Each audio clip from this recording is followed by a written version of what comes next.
আপনাদের একটু পিছনে নিয়ে যেতে চাই। এবছর যখন নির্বাচন হলো, তো রাষ্ট্রপতি হিসাবে শাহাবুদ্দিন চুপ্পু নির্ধারিত হওয়ার পরে জনমনে নানান প্রশ্ন ছিল, বক্তব্য ছিল, কেই চুপ্পু, সাধারণ সৈনিক নাকি আসলে তুখুর রাজনীতিবিদ। তো তার সম্পর্কে বিভিন্ন মিডিয়াতে যে তথ্য আসছে, তার যে উত্থান বা তার এই যে রাষ্ট্রপতি পদ পর্যন্ত আরোহণ, যতটুকু যারা বিশ্লেষক আছেন তাদের ভাষা শুনে বুঝেছি যথেষ্ট বিচক্ষণ একজন ঘাগু প্লেয়ার।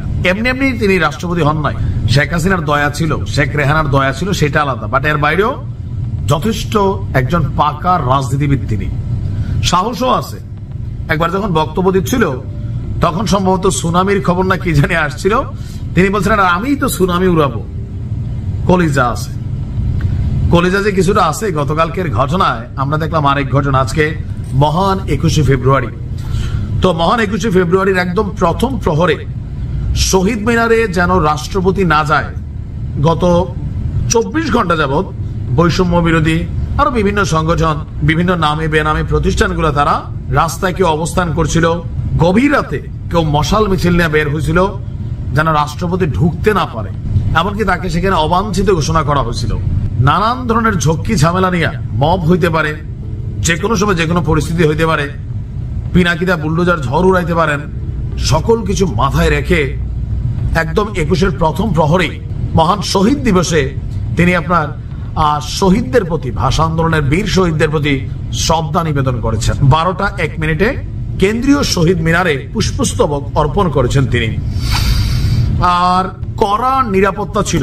রাষ্ট্রপতির গাড়ি বহজন শহীদ মিনার এলাকায় আসার পরপরই উপস্থিত শিক্ষার্থী জনতা সেখানে স্লোগান দিচ্ছিলেন, বিক্ষোভ করছিলেন, পুলিশের ব্যারিকেড ভাঙার চেষ্টা করছিলেন, ইভেন স্লোগানও ছিল, go back Chuppu, go back Chuppu. বিক্ষোভকারীদের যে অভিযোগ যে জুলাই আগস্ট যে ঘটনা হয়েছে এখানে তার সমর্থন ছিল, তিনি কোনো ধরনের প্রতিবাদ করেননি।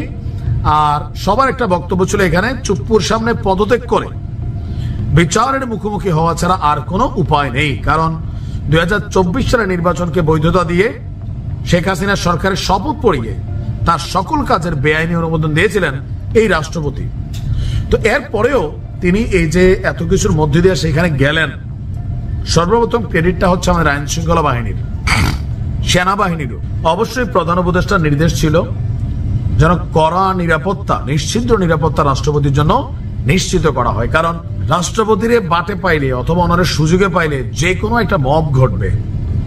বাট সেনাবাহিনীর কড়া নিরাপত্তা, আইন শৃঙ্খলা বাহিনীর কড়া নিরাপত্তায় তিনি শহীদ মিনারে গেছেন, ফুলও দিচ্ছেন, ছবিও তুলছেন, এক পাশে স্লোগান হচ্ছিল, বাট তিনি তার চেহারা দেখা ঘাবড়াইছেন, মনে হয় না তখন একটা মন খারাপ ছিল যে একজন রাষ্ট্রপতি ফুল দিচ্ছে, অপরদিকে ছাত্ররা প্রতিবাদ করছে, আওয়াজ তুলছে, তাকে নিয়ে কথা বলছে। কোথাও না কোথাও বিষয়টা কিন্তু আসলে সুখকর না। তবে যারা বিশ্লেষক আছেন তারা বলছেন যে ভাই, রাষ্ট্রপতি শাহাবুদ্দিন চুপ্পু সাধারণ কোনো খেলোয়াড় না, তিনি আগাগোড়া একজন পলিটিশিয়ান। সো তার কলিজা আছে, সাহসটা দেখাইছেন সেই লেভেলে।